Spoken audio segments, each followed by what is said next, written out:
se prepararon para recibir, ¿qué cosa? Lo mejor. Se prepararon para recibir lo mejor. Hechos capítulo 2 del 1 en adelante, vamos a meditar en ese pasaje, pero 1:14 de Hechos, dice la Biblia así, mis amados hermanos. Hechos 1:14 dice, miren, y todos perseveraban unánimes en la oración, en ruego, con las mujeres y con María, la madre de Jesús, y con sus hermanos. Fíjense bien, y perseveraban como unánimes en oración. Y el capítulo 2:1 dice así, 2:1 dice así: cuando llegó el día de Pentecostés, estaban todos, ¿qué hacían? ¿Cómo estaban? Unánimes juntos. Dice, perseveraban unánimes en oración, juntos. Luego dice, cuando llegó el día del Pentecostés, estaban unánimes, juntos.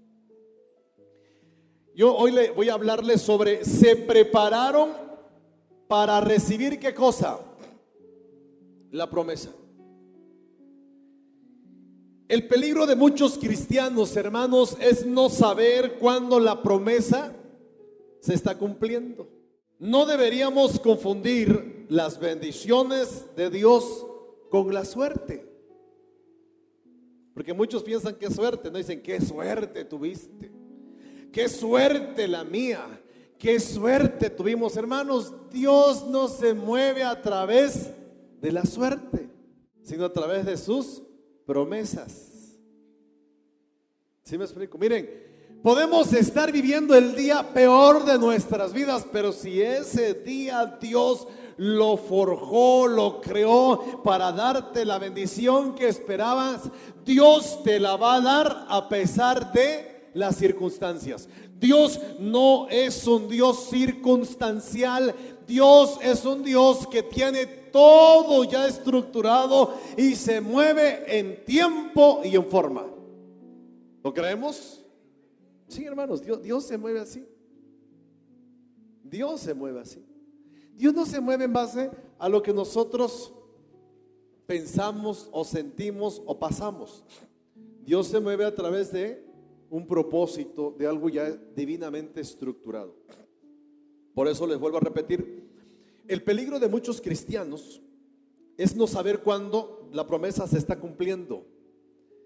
No deberíamos confundir las bendiciones, repito, de Dios con la suerte, con la casualidad o con los acontecimientos propios del destino. Porque muchos pensamos, es que no, ya le tocaba. Por eso mucha gente están compra y compra y compra y compra el cachito de lotería, ¿no? Me late y todo eso. ¿Sí? Hay mucha gente que han gastado toda su vida dinero en melate y en el cachito y nunca se sacaron nada. Lo peor es que hay muchos cristianos haciendo fila, ¿no? En melate, en cachito y no sé cuánta cosa más. Juegan a la suerte a ver si Dios los bendice. Me dijo un día una persona que asistió un tiempo a la iglesia, me dijo, pastor, nada más que yo me saque la lotería y el primer bendecido va a ser usted. Yo no sé si me faltó fe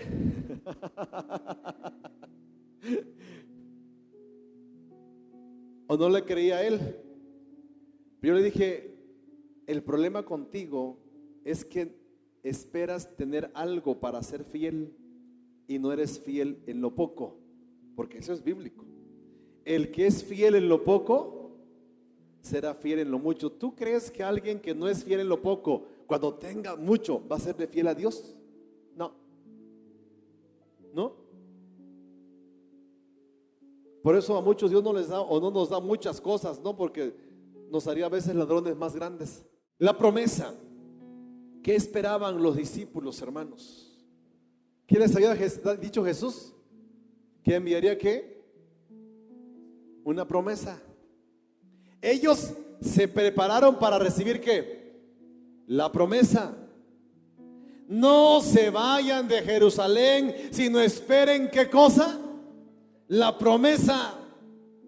Dice, y estando juntos les dijo, no se vayan de Jerusalén, esperen el tiempo. Ellos ¿qué hicieron? Se prepararon. Los discípulos se prepararon y se prepararon para la promesa. Nosotros, mis amados hermanos, no deberíamos confundir las bendiciones, repito, de Dios con la suerte o con la casualidad o con acontecimientos propios del destino. Si hemos puesto la confianza en Dios sobre algo, debemos saber cuándo esas peticiones o promesas de Dios se están cumpliendo. Y miren qué ad hoc nos queda todo esto, ¿no? Se prepararon para recibir la promesa. Pablo dice, así que yo de esta manera corro, no como a la aventura, de esta manera peleo, no como alguien que golpea el aire, decía Pablo en 1 Corintios 9:26. ¿Qué está diciendo Pablo? Yo no corro nada más al ahí se va, sé hacia dónde estoy corriendo, sé a qué estoy golpeando, etcétera, etcétera. Pablo sabía y entendía estas circunstancias o estas cuestiones. El campesino, mis amados hermanos, se prepara para cuando llegan las lluvias, ¿no es cierto? El buen campesino se prepara para las lluvias. Un deportista sabe cuándo es el tiempo de dar lo mejor en una competencia.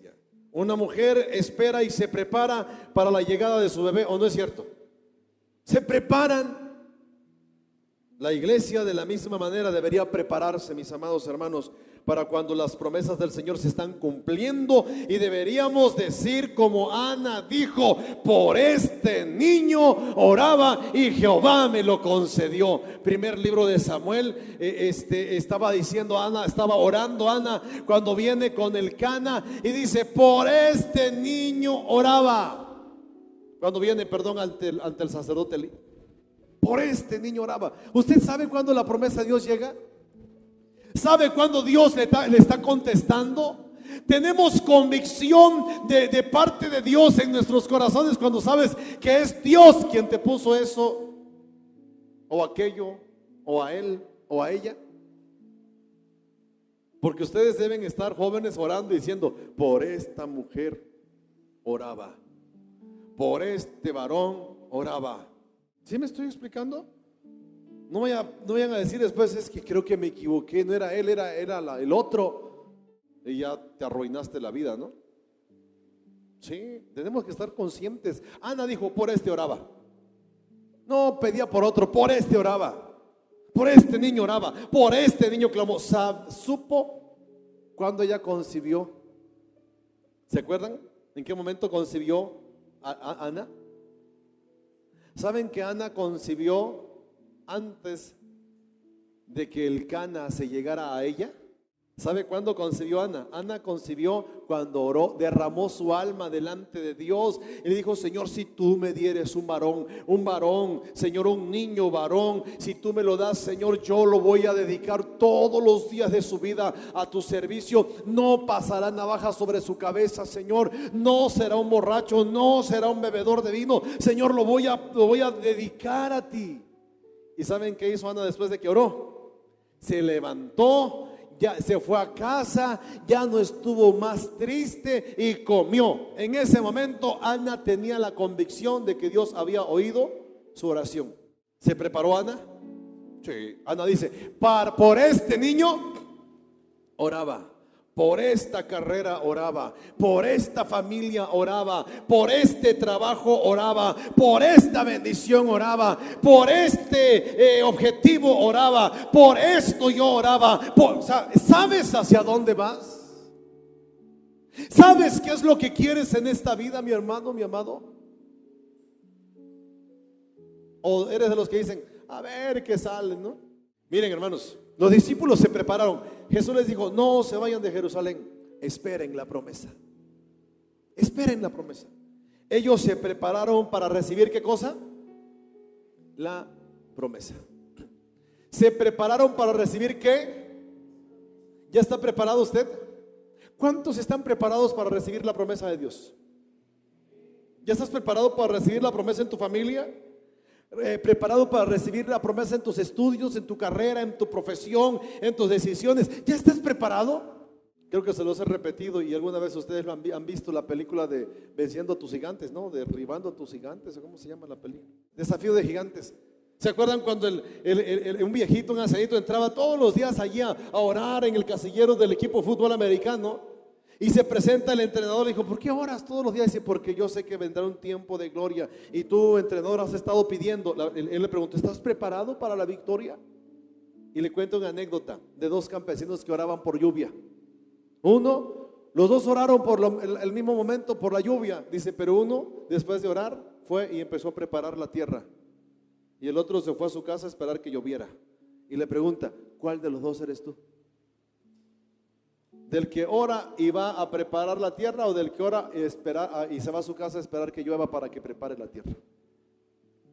Los discípulos se prepararon para la promesa, mis amados hermanos. Era algo que Dios, que Jesús les había dicho que iba a trascender no solamente sus vidas, sino la vida de toda la humanidad después de ellos, porque era el mensaje, era el trabajo, era la visión que ellos tenían que expandir desde allí hasta los tiempos en los que estamos, y todavía continúa ese legado que Jesús les deja a los discípulos. Por esa razón, mis amados hermanos, los discípulos se prepararon para dar el siguiente paso. Ellos sabían lo que debían hacer, habían recordado las enseñanzas del maestro. Era el momento de activar lo aprendido y visto en el Señor. Aquí hay una cuestión sumamente importante e interesante. Se prepararon para recibir la promesa. Se prepararon en primer lugar entendiendo la importancia de la unidad.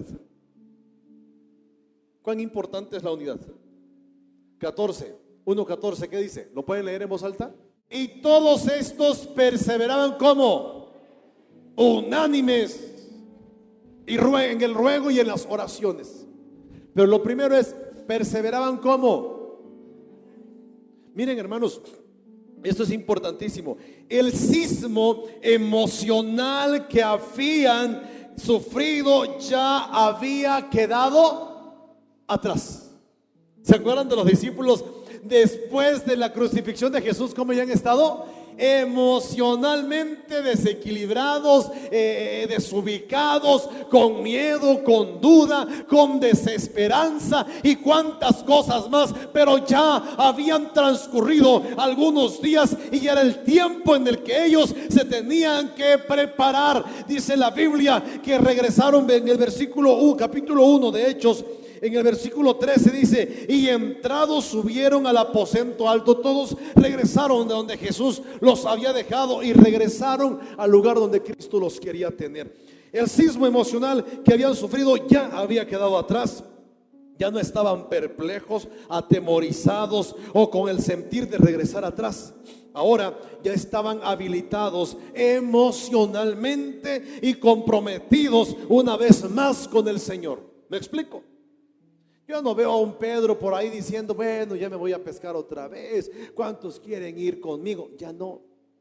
Jesús se les había manifestado. Cuando el ser humano está desubicado emocional, espiritualmente, familiarmente, no sabe a dónde correr, no sabe a dónde caminar, no sabe qué hacer, no sabe qué decisiones tomar. Cuando alguien está desubicado en la vida, no sabe qué hacer, simplemente, ¿sabes qué? Necesita de Dios. Y si tú vienes en esta mañana así o estás escuchando esto, mira, y te encuentras en esa situación, necesitas del poder de Dios que te dice: prepárate, porque hay algo extraordinario que tengo para ti. Tengo una promesa que cumplir en tu vida. ¿Me explico?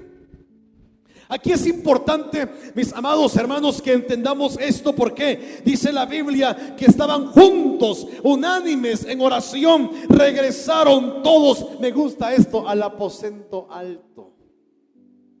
Así dice versículo 14, ¿no? 1:14.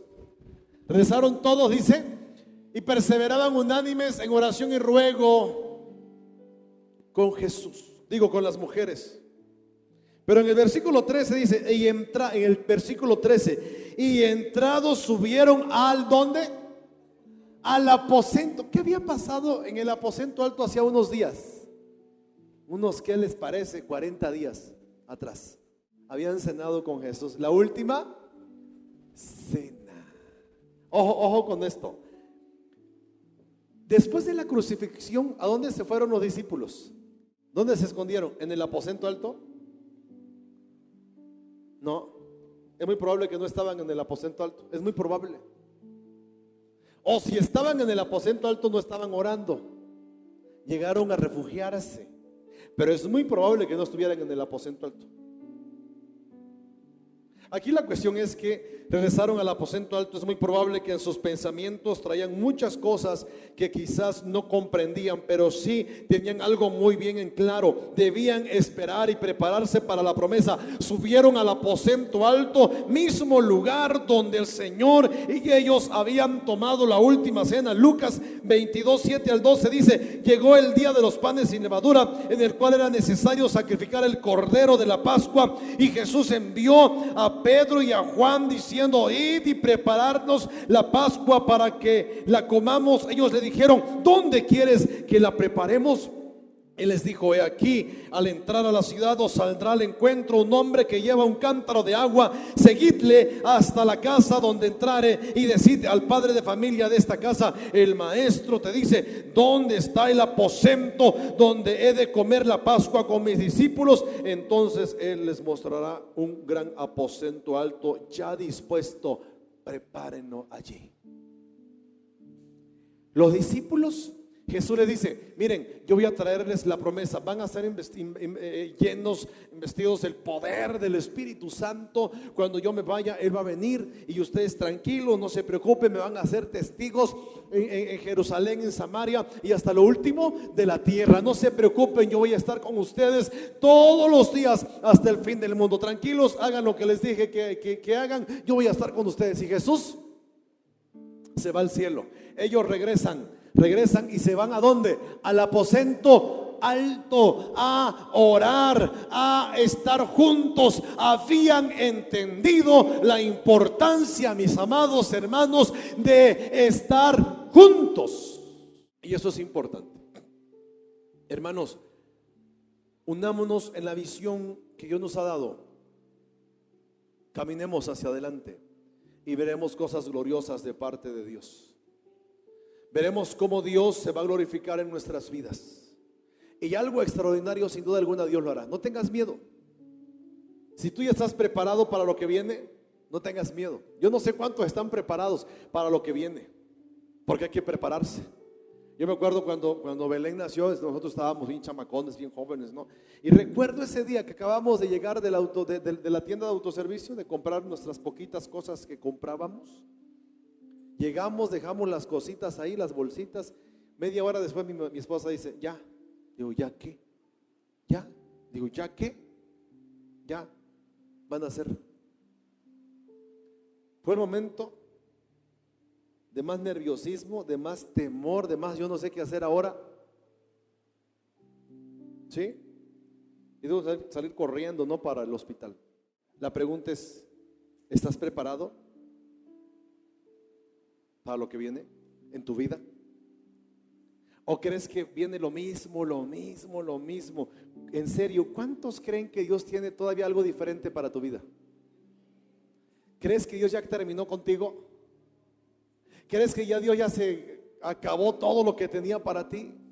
¿Crees que Dios ya está en saldos rojos, en deuda y que ya en el cielo dices que ya no tengo más que darle y menciona tu nombre? ¿Tú crees que Dios dice eso? ¿Crees que Dios dice: es que ya, mira, ya todo se lo invertí, ya no tengo nada para él o para ella? Dios sigue teniendo cosas gloriosas para ti. El profeta dice que nuevas son cada mañana las misericordias de Dios para con nosotros, mis amados hermanos. ¿Me explico? Es ahí donde nosotros tenemos que apuntalarnos y unirnos como Dios manda. Se prepararon, entendieron la importancia de la unidad. El estar juntos en el aposento alto los conectaba entre el cielo y la tierra. Fue la última conexión que tuvieron con Jesús. Jesús les dijo cuando ofició la cena, les compartió el pan y el vino, les dijo: miren, cada vez que lo hagan van a recordar, van a anunciar mi muerte. pero también van a anunciar que yo vendré una segunda vez. ¿Saben? O sea, ellos estaban en comunión, llegaron al aposento alto. Yo me imagino que ellos sintieron nostalgia, ¿no?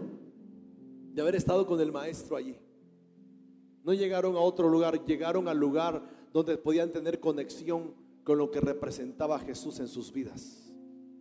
Usted y yo todos los días deberíamos llegar a ese lugar donde usted y yo debemos tener conexión con Dios. Pero por eso es importante pasar tiempo con Dios, a solas con el Señor, en comunión con Dios. ¿Me explico?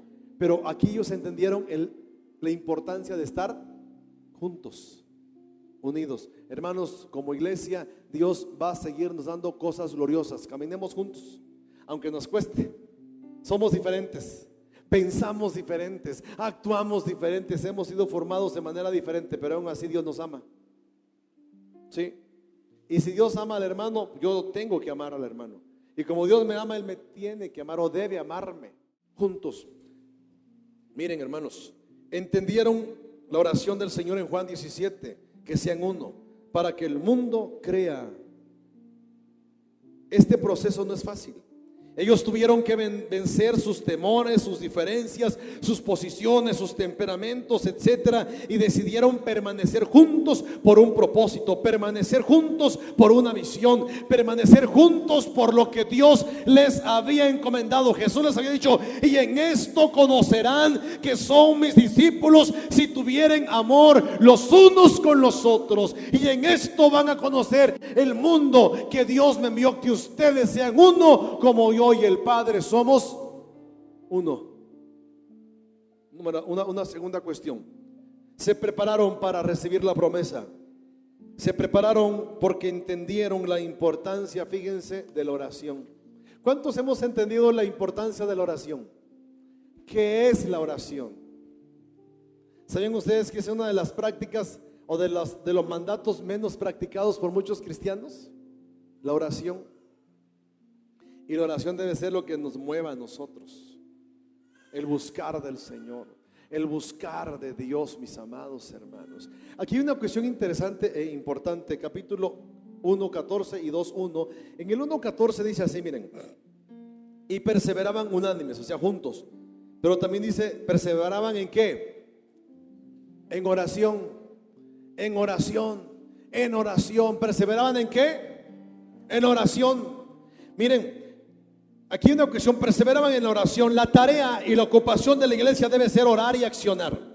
No debe ser otra cosa. No debería distraerse la iglesia. No debería distraerse con cosas que le quitan tiempo y fuerzas. Hay cosas que nos distraen de la vida, ¿no? Y no nos dejan orar. Hay cosas que nos distraen de cosas, de lo principal que Dios nos ha dado. Lo último que el Señor les dijo en el Getsemaní acerca de la oración fue: oren y velen para que no entren ¿en qué? En tentación, mis amados hermanos. La importancia de la oración. Mateo 26:41. Ellos subieron al aposento alto ¿a qué? A orar. Preguntémonos, ¿cómo era su oración? ¿Qué pedían? El Señor les había dicho algunas cosas claras y precisas acerca del estar juntos, pero también el de orar. Miren, primero, Jesús les dijo: este género no sale sino que con ayuno y con oración. Ellos se estaban preparando ¿para qué? Los discípulos. A ver, díganmelo, a ver si se están poniendo atención. Para recibir ¿qué cosa? Y en la promesa, ¿qué incluía? Hechos 1:8. ¿Qué incluía? ¿Qué era? Ser testigos. Pero ser testigos ¿cómo? ¿Cómo dice el pasaje 1:8? Pero recibiréis ¿qué cosa? A ver, léanlo como que si ya tuvieran ustedes ese poder. A ver. Pero, miren, hermanos, pero recibiréis ¿qué cosa? Poder, cuando haya venido sobre ustedes el Espíritu Santo. ¿Qué estaban haciendo los discípulos? Se estaban preparando para recibir ¿qué? La promesa, el poder, el dinamos, el Espíritu Santo, el poder de Dios en el hombre de manera extraordinaria, y se iba encaminando hacia el cumplimiento de lo que Jesús había dicho en Juan 14 cuando dijo: mayores cosas que las que yo hago, ustedes las van a hacer, mayores cosas. Pero Jesús dijo: pero van a recibir poder para que me sean testigos y prediquen con poder, y hablen con poder, y den testimonio con poder, y oren con poder. ¿Me explico? Dios los estaba preparando, o les había dicho: prepárense porque viene algo glorioso. Entonces ellos están orando, están juntos, y ahora están orando, y están orando: Señor, tú nos dijiste, papá, que cuando nosotros oráramos íbamos a tener poder para echar fuera demonios, para sanar enfermos. ¿Qué estaban haciendo los discípulos? Preparándose para recibir ¿qué? O sea, Dios estaba preparando una iglesia, hermanos, no una iglesia de bilucha. ¿Me explico? Una iglesia con cristianos con poder, pero no poder como el que el mundo da, no poder como el que el mundo enseña, no poder porque el hombre está enfermo de poder, sino era un poder diferente, un poder que corriera o que caminara contracorriente. El poder de decir: todo lo puedo en Cristo, que es mi fortaleza, que es mi fuerza. Ese poder que cuando aparentemente tú estuvieras agobiado, derrotado, desanimado y sin fuerzas, tú también reconocieras y dijeras: ok, mira, por amor a Cristo me gozo en tribulación, en afrenta, en dolor, en persecución, etcétera, etcétera. Pero cuando soy débil, entonces soy fuerte, porque la fuerza no viene de algo externo, viene de los cielos, viene desde la presencia y fuente misma que es Cristo Jesús. Y ese Cristo Jesús, ¿sabes dónde está? En nuestros corazones. ¿Sí me estoy explicando? Por eso Jesús les dijo a los discípulos: miren, este género no sale sino con ayuno y oración. Ellos, que estaban haciendo en el aposento alto, orando. No es con gritos, ni con actitudes, ni con composiciones místicas. Es el poder del Espíritu Santo. El padre del chico aquel que menciona Mateo, maltratado por el demonio, clamó a Jesús y él le ayudó. Este hombre le dijo: Señor, si tú puedes, ayúdanos. Y Jesús le dijo: claro que sí puedo. Y reprendió al demonio y dejó libre al joven. Y dice la Biblia que le dijo a los discípulos: este género no sale sino con ayuno y oración. ¿Me explico? El poder de la oración. Los discípulos estaban orando, estaban preparando para recibir ¿qué? La promesa. Poder de parte de Dios. Una segunda cuestión que me llama la atención en este punto es que ellos recordaron: velen y oren para que no caigan en ¿qué? ¿Dónde se los dijo el Señor Jesús? En el huerto del Getsemaní.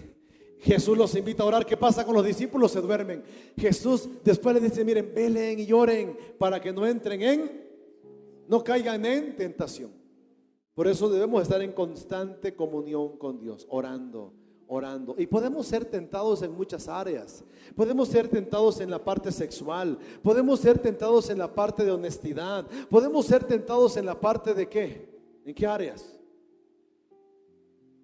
Honestidad, sinceridad, fidelidad, tu carácter. Y todos decimos: no me busquen porque me encuentran, ¿no? O sea, dile: Señor, someto mi carne a tus pies, Señor, para que no entres en tentación de tomar lo que no es tuyo. No, hay quienes toman lo que no es de ellos y lo toman, pero con una facilidad impresionante. Eso es tentación.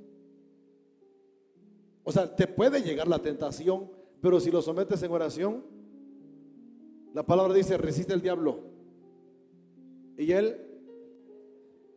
huirá. Mis amados hermanos, velen y oren. Otra cosa que el Señor Jesús les dijo acerca de la oración: si dos se ponen de acuerdo sobre cualquier cosa. Mateo 18:19. Si dos se pusieren de acuerdo sobre cualquier cosa, pidan al Padre y Él se los dará. Si dos se ponen de acuerdo y piden y oran, Dios se los va a conceder. ¿Se dan cuenta la importancia de la oración? ¿Qué estaban haciendo los discípulos en el aposento alto? Esperando la promesa. ¿Cómo? Orando juntos. ¿Se prepararon los discípulos? Sí. Sigo con otro ejemplo. Dice Mateo 7:7: pedid y se os dará. Jeremías 33:3, ¿qué dice? Clama a mí y yo te responderé y te enseñaré cosas grandes y ocultas que tú no conoces. Pero clama. Los discípulos se prepararon para recibir la promesa. ¿Cómo? Entendiendo la importancia de la unidad. Se prepararon entendiendo la importancia de la oración. Y en tercer lugar, se prepararon entendiendo, o mejor dicho, entendieron cuando la promesa llegó. Cuando la promesa llegó. Yo le decía a mi esposa anoche: qué fácil es perderse. ¿O no es fácil? Para perderte no lo piensas, nomás lo decides.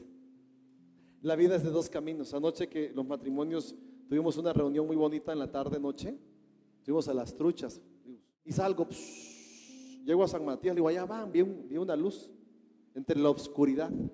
Estaba la feria. Viendo uno de Las Truchas, tienen que doblar tantito para la derecha, para arriba, y yo me fui derecho. Y yo voy siguiendo la luz en medio de la montaña, en medio de la nada, no así una cosa tenebrosa. Y luego mi esposa: ya me perdí. Y pues no es aquí, le digo, yo no sé aquí, llego, bienvenidos a no sé dónde. Yo me quedé así, no puede ser. Pregunté: oiga, ¿cómo le hago para salir al punto? Me queda viendo el muchacho, ¿no? Viene de San Matías, le digo, sí, regrese otra vez. ¿Saben cuánto tiempo me llevó decidir mal? Fracciones de segundo. Así es la vida. Tú puedes decidir aquí, mira, y decidir mal. Y a veces desconocemos los tiempos, las formas y los caminos. Y nos equivocamos cuando no nos preparamos. Cuando no nos preparamos. ¿Qué hicieron los discípulos? Se prepararon. ¿Ya estás preparado para recibir tu promesa? ¿Ya? ¿Ya estás preparado? ¿Ya preparaste tu corazón, tus ojos, tus pensamientos, tus sentimientos? ¿Ya preparaste tu casa? ¿Ya preparaste tu vida? ¿Cómo te estás visualizando? ¿Ya estás preparado para recibir la promesa? ¿Sabes lo que quieres para empezar? Porque hay quienes dicen: ay, yo ni sé lo que quiero. Pues menos yo, que sepa lo que tú quieras. Que sea lo que Dios quiere. No, Dios va a bendecirte según el deseo de tu corazón.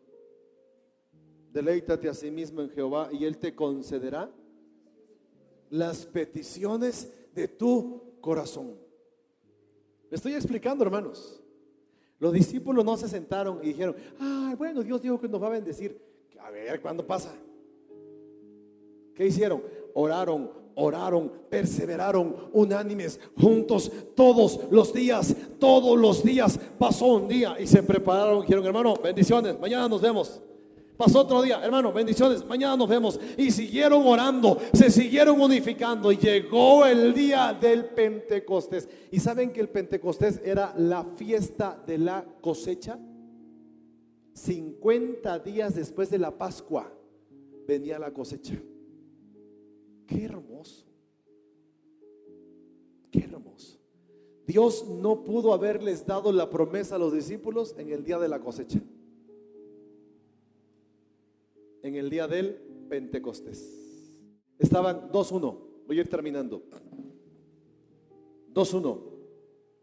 ¿Lo pueden leer conmigo? Cuando llegó el día, léalo fuerte.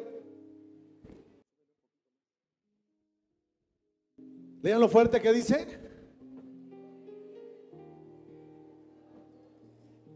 Cuando llegó el día de que quítele Pentecostés y póngale cosecha. Cuando llegó el día de qué. ¿Estaban preparados los discípulos para la cosecha? ¿Estás preparado para tu cosecha? ¿Ya preparaste tu corazón para tu cosecha? ¿Ya preparaste tu vida para tu cosecha? ¿Ya preparaste tu ser, tu vida, tu familia para la cosecha?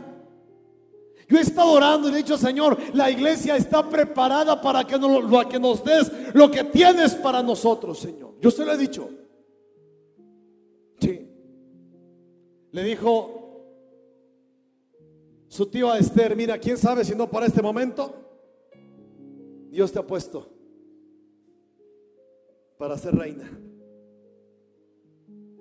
Yo creo que es para este tiempo o pereceremos. ¿Sí se acuerdan de ese canto, no? Para ese tiempo he llegado. Pero su tío a Esther le dijo: quién sabe si no para ese tiempo has llegado. Métete, ¿cómo vas? Échale. Y llegado el día del Pentecostés, de la cosecha, ¿estaban qué? Juntos, orando.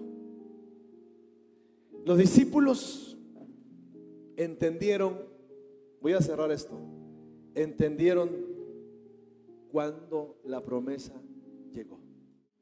Cuando Dios tiene el tiempo para ti, te abre una puerta y tú dices: wow, qué padre. Y Dios ya te preparó el siguiente paso y tú das el siguiente paso y dices: wow. Nunca digas: ay, qué suerte la mía. No. Nunca le des gracias a la patita de conejo que traes ahí en tu bolso. No va a faltar el que diga: esta. No. Nunca le des gracias a la albahaca y la ruda y al huevo que pusiste en la mesa, porque hay quienes creen en eso. Eso no te da la bendición.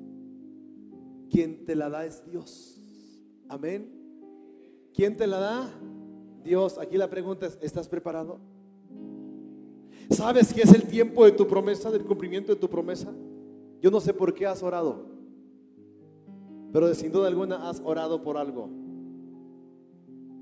¿Lo puedes sentir en tu corazón si ya es el tiempo que dé a luz? Ana oró y dijo: está bien, no más irritable, no más lágrimas, no más tristezas, no más derrota. Señor, he concebido en fe y me vas a dar ese hijo que pedí. Unos 3 años después viene Ana y le dice al sacerdote: por este niño oraba. ¿Te das cuenta? Qué padre, ¿no? Qué precioso. Los discípulos entendieron cuando la promesa llegó, cuando la promesa tocó a su puerta, cuando la bendición llegó a ellos. Y dice la Biblia: estaban juntos unánimes en el día del Pentecostés. Estaban juntos los discípulos y de repente vino del cielo toda dádiva y todo don perfecto descienden de los cielos, mis amados hermanos. ¿Vino de dónde el viento fuerte, el estruendo? ¿De dónde vino? Del cielo.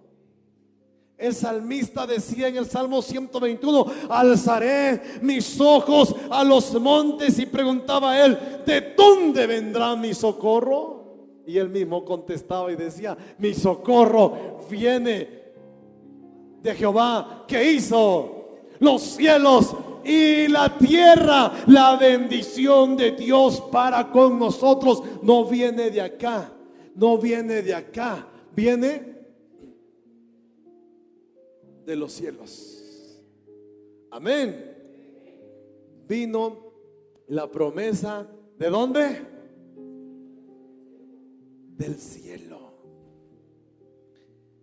un estruendo como de un viento recio que soplaba, el cual llenó toda la casa donde estaban ellos sentados.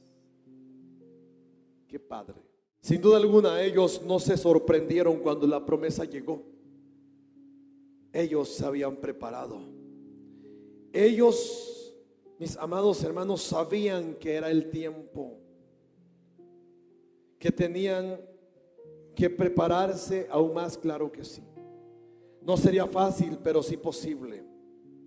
Ellos entendían ese momento, seguir hacia adelante, dar el siguiente paso, de poner el pie y hablar, de avanzar, de dar a conocer lo que Dios les había dado. Y aquí quiero que tú enfoques algo. El movimiento del Pentecostés, el derramamiento del Espíritu Santo, no es para que las iglesias se hagan soberbias, ni para que los cristianos se sientan más que otros. Me gusta esta primicia que Dios da a los discípulos, porque lo que hizo el Señor fue cambiarles la manera de pensar, de sentir, de actuar y de hablar. Sí. Les decía la semana pasada, muchos se pelean, ¿no? Que el hablar en lenguas, que si te caes, que si no te caes, que si haces no sé qué. O sea, eso es periférico. ¿Sabes qué es lo importante? Que tu mente, que tu voz, que tu lengua, que tu actitud, que tu vida, que mi vida sean transformadas para que a través de nosotros se dé a conocer el mensaje del reino de los cielos. Miren lo que dice el pasaje. Vino un estruendo y se les fueron repartidas. ¿Qué cosa? ¿Qué se les repartió a los discípulos? Versículo 2. No están conmigo. Versículo 3, 4. Y fueron todos llenos del Espíritu. 3 dice: y se les aparecieron lenguas repartidas como de fuego, asentándose sobre cada uno de ellos, y fueron todos llenos del Espíritu Santo y comenzaron ¿a qué? Comenzaron ¿a qué? Hermanos, el poder de Dios tiene que empezar cuando cambia tu manera de pensar y de creer. Entonces cambia tu manera de hablar. ¿Me explico? Es ahí donde radica la verdadera llenura del Espíritu Santo. En hablar con poder y con denuedo la palabra del Dios Altísimo, la palabra y el mensaje que cambia vidas. Los discípulos se prepararon para eso y empezaron a hablar. A mí me fascina esto. No se asustaron, hablaron. La llenura del poder del bautismo del Espíritu Santo no radica en mostrar caras místicas, ojo con ello, sino en el hablar con denuedo la palabra de Dios. El tiempo de vivir en el anonimato había quedado atrás para ellos. Era el tiempo esperado. Se habían preparado. Ahora la promesa era una realidad y era el tiempo de darlas a conocer. Hablaron con seguridad a desconocidos en una lengua que ellos no conocían. Sin duda era el milagro máximo que ellos comunicaran o comunicarían el mensaje de Dios en un idioma en el cual ellos no habían aprendido antes. ¿A poco no es milagro? Que tú y yo nos paráramos a hablarle a un mandarín en español o en mandarín y que nunca hubiéramos hablado nunca, ¿no? O en inglés, o en ruso, o en alemán. Esos hombres empezaron a hablar un idioma, pero ¿hablar qué?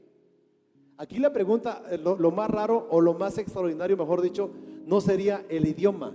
Lo más extraordinario sería ¿qué? No creo que por ahí Simón el Celote o alguno de ellos le dijera, o Mateo le dijera a algún árabe, ¿me das un taquito de tu carne árabe? O sea, no. Era compartirles el mensaje de Dios. Se prepararon para la promesa. Hablar con seguridad a desconocidos. Ya no eran hombres temerosos o intimidados por las circunstancias. Ahora, eran hombres llenos del Espíritu Santo, hombres que estaban entusiasmados por la promesa hecha una realidad. Hablaron no sus conocimientos, sino según el Espíritu les daba que hablase. En versículo 4, esa es una evidencia de la llenura. No le robas la gloria a Dios, glorificas a Dios a través de lo que dices y vives. ¿Me explico, hermanos? Se prepararon para la promesa. Los discípulos entendieron la promesa, se prepararon para ella. Yo les sigo preguntando, ¿estás preparado para tu promesa? ¿Cuántos sienten que esa promesa está palpitando ya en tu corazón? Que ya la ves, que ya la hueles, que ya la vislumbras, que dices: Señor, gracias, porque en fe, Señor, la estoy viendo, la estoy tocando. Me siento allí, Señor, en medio de mi promesa, Señor. Me siento disfrutándola con mis hijos, con mi familia. ¿La estás visualizando? Pregunto, ¿te estás preparando? Porque si no estás preparado todavía, dile: Señor, he orado, pero no me he preparado y quiero prepararme hoy. ¿Quieres orar conmigo?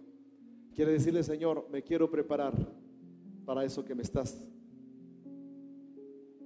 preparando para mí, que estás ya próximo a darme, Señor?